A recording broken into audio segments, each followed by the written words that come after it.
What's going on, everyone? This is your guy, Pat Bernard, a.k.a. The Gobbler, and I'm back with you and here to talk 76ers hoops. This one slipped away. This one slipped away again. The 76ers, what I thought was going to take full advantage of a backup, banged-up Orlando Magic's team. But, however, they lose 104 to 99, especially coming into that third where it looked like everything was turning around. The 76ers looked like they had things turned around. Eric Gordon started playing a little better. He had 14 points. He had 11 in the third. Eric Gordon was doing A-okay in the second. Paul George, you're, again, slow start, but really pick things up in the second half for your 76ers. He was shot 5 3-pointers. He was unreal tonight. Double-double. 10 boards. He was looking really good out there, Paul George. Played a terrific game tonight. I liked everything he was bringing to the table in that second half. Really, really, again, it needs to be off to a better start. But, however, just for him to come through and make a nice big play was absolutely awesome. Again, just really, really kind of doing his thing in the second half. First half, it was all Tyrese Maxey. Tyrese Maxey was carrying a load of this team. Tyrese Maxey, again, to the Orlando Magic. Again, this was a coaching duel. This was to test Nick Nurse to me. Because height-wise, Orlando, it was a complete mismatch for Orlando, right? They were handling business, again, low in the paint, with Gershon and Paul George being down there with the 2-3 defensive zone from the 76ers, but it didn't matter because they were crashing down low. Orlando was taking full advantage of it to get things started. And what did it make the 76ers do, right? They shot the 76ers down offensively and defensively. So the 76ers had one outlet to go, and it was to shoot from the perimeter. And the 76ers were ice cold in the first half. The 76ers were really, really ice cold from the perimeter. They don't have the firepower to shoot from the perimeter. So, again, Maxey was looking to make his cuts, and they kind of knew where he was going with the rock. And they were slowing it down tonight. The bench tonight was putrid for the 76ers. Everyone in the starting lineup other than Gershon Upaselli had double digits. And I don't know what's going on with Tyrese Maxey. He looked like he hit that. Looks like he hit his hand. Having issues with his hand all through the course of the night. I know that kid's fearless. He's not afraid of anything.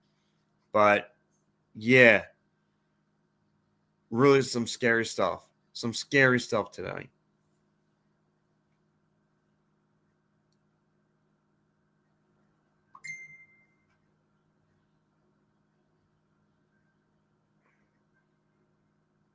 But, again, it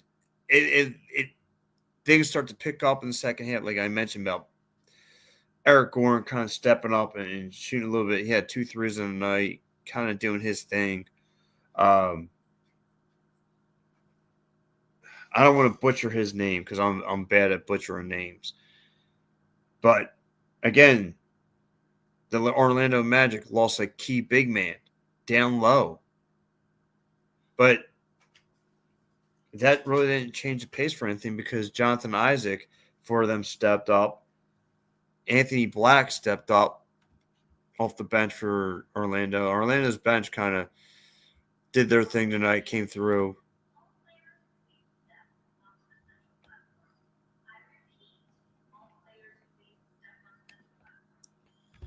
As you see here, Anthony Black stepping up.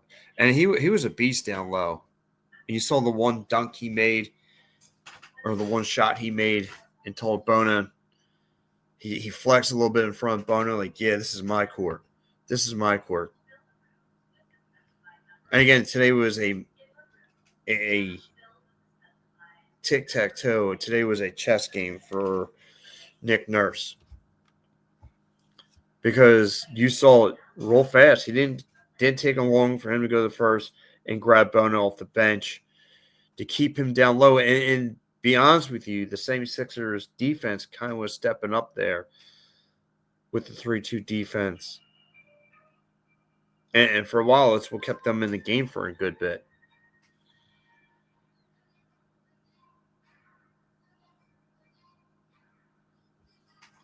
But again, 76ers, man, falling apart. So you guys checked out. If you guys watched the game, please tell me what you saw. If you saw anything, let me know. What stood out to you? I know a lot of you guys were checking out the Eagles games, but the 76ers were down in Orlando tonight, handling business. I don't know if you were like me. You flip the back and forth watching Birds in the Orlando and the Sixers game, but I was locked in to this game.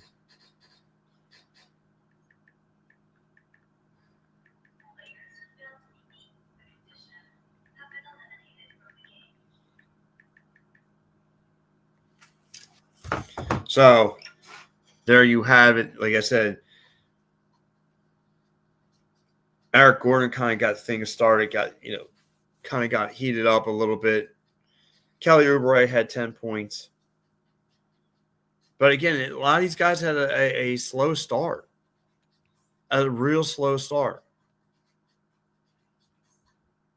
And you can't be doing that. You cannot have slow starts. And this was our Orlando Magic team that was banged up. Like the 76ers team that's banged up, I mean, so is Orlando. Matter of fact, I mean, they had a handful of guys that were out. And one of the bigger pieces went out of the game early. Now, I thought the 76ers were going to take full advantage, and they can't. They just don't have it. They don't have a three-point consistent shooter. I mean, granted, Paul George knocked down 5, but you got to set the tone. You got to come out. That's one thing about Paul George. I'm glad he's having now a couple of games now. He's been picking the pace up in the second half, but you need to come out on fire.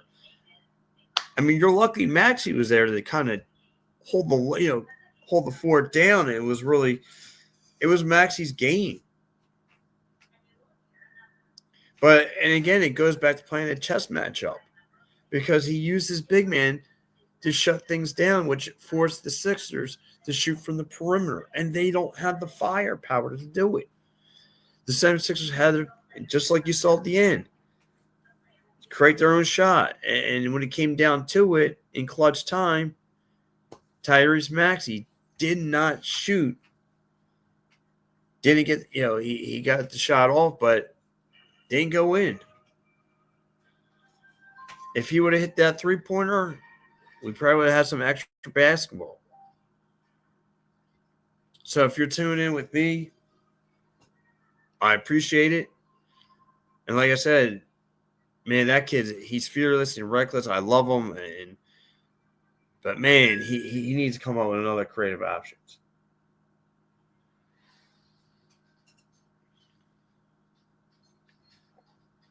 They need to have better scoring options. And they don't have it. This offense runs through Paul George and Tyrese Maxey until you get Joel Embiid back. I mean, Kelly Oubre, he can have a night. It's not consistent enough. Role players would have a major night. They're going to have major nights here and there, but it's, again, consistency.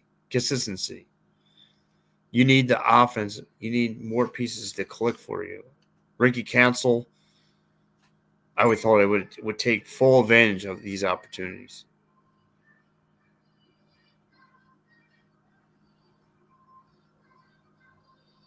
But it's not what it is, man. It's definitely not what it is.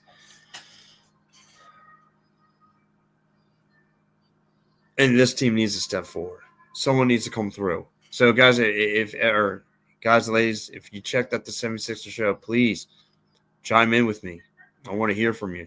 And here goes their one that, again, as much as I want to praise Tyrese Maxey for playing very, very well in the first half, gotta give it to Cole Anthony. Cole Anthony was on fire for that Orlando Magic team. He was cooking from the perimeter, creating his own shot, the way he was taken to the net. Again, who's going to guard him down low? He had a great game today for Orlando. Huge.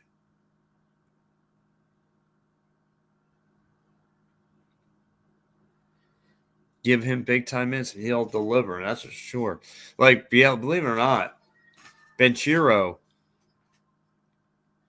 he didn't really do any. I mean, he was scoring, but not like that. But I mean, not until the fourth, and then he started knocking them down. He started knocking down the shots. He wasn't the complete X factor. Tonight, the Orlando Magic's X factor was Cole Anthony and the bench. And again, Jonathan Isaac had a double-double night, had 10 boards, I think 18 points. But nothing on our end.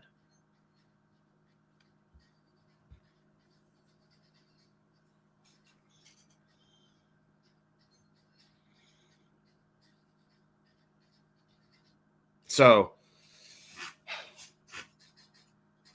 it's a shame. It's a shame because I thought I was going to see some light at the end of the tunnel with this team. I thought there was going to be a light at the end of the tunnel. I thought there was going to be a win, but no, it's the same old broken record, same old show. Take it down in the wire and then choke. That's what the 76ers team is doing as of late. I'm tired of this. Paul George needs to set the tone and come out on fire in the first half, along with Tyrese Maxey.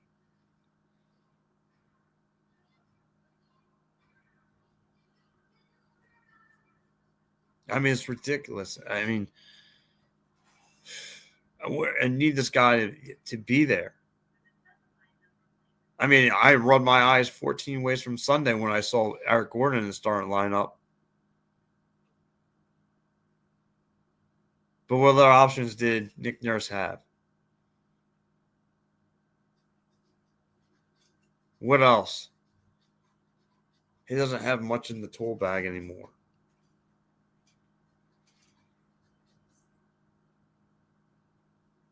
At some point, the 76ers are going to come to my local YMCA and start picking up guys of the way this injury course is going.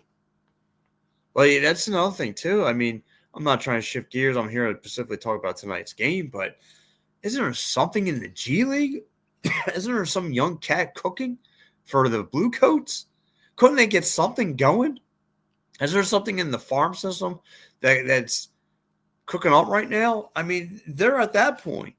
The 76ers are at this point right now that they need something from the Blue Coats. An unknown, a diamond in the rough kind of, so to speak. Like, isn't there something cooking? Like, that's all I want to know. This is the same old broken story night in and night out.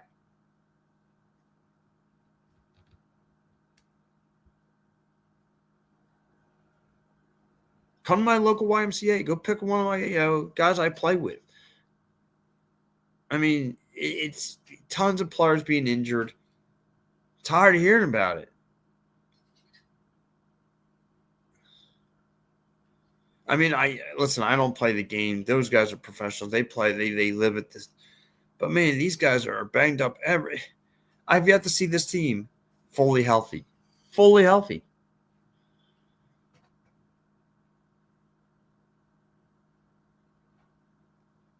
like I said, I like to see them go to the farm and see what they can pull out from go down Delaware and make a trip and see what they can pull from the Blue Coats. Go down to that G League and find something. Please. Please, 76ers. I'm begging you. I can't watch this brand of basketball any longer.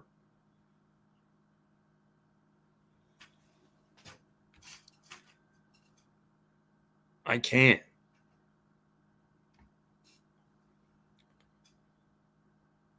Like, I don't know how Tyrese Maxey does it every night. Every night he's carrying this team on his back. So, but yeah, not much of an answer tonight. The 76ers lose again, 104-99. Sucks. My MVP of the night. I'm gonna give it to Paul George because he had a double-double. Like I said, as much as I complained he didn't show up in the first half, but he did come through majorly in the second half. He's the main reason why this team had a chance of competing in the second half. Huge night, 20-plus points, 10 boards, 5 threes. Paul George is my player of the game. Grades of the game. Grades of the game. I am going to give the 76ers. I'll give them a C, to be fair. I thought that there was parts of this game they played well. Parts of the game they looked bad. So I'll give the 76ers a C tonight. So let's go around the NBA. One of my favorite things to do. It's real fun and exciting. So let's go around the NBA for today. And to kick it off, like I said, the 76ers lose 104-99. They sit at 15-21 on the season, sitting at that 11th seed. Let's get around the league a little bit. Let's go see what's going on. We had some decent games on earlier today. Some real decent games on earlier. We had the Knicks and Bucks facing off today. Your game of the day, rather. The Knicks handled business 140-106 over the Milwaukee Bucks and at home. Another good game to watch was on the slate tonight. The Denver Nuggets head into Dallas, win 112-101. The Kings on a 7-game winning streak right now, winning 124-119. How about this huge upset? And the Pacers with a hot streak of themselves, winning 6 today, winning 108-93 over Cleveland. The Thunder, who are the 76ers' next opponent, handled business in D.C. today, winning 136-95. The Magic, again, like I said, winning 104-99 over us, 76ers. The Pelicans lose up in B-Town, losing by a point, 120-119. Stuff in the West Coast getting heading to the second quarter. And the second quarter, tight game, Jazz and Nets, 49-48. And then later on tonight, it would be the Suns and the Hornets. And that's your matchup for the night. So, guys, I want to say thank you so much for tuning in with me, your guy, Pat Bernard. I appreciate all the comments and all that fun stuff. All right, guys, thank you so much. Stay tuned. Tomorrow night, we got a lot more action. We have Flyers postgame with myself and Euro Paul. All right, guys, catch you later. I'm out.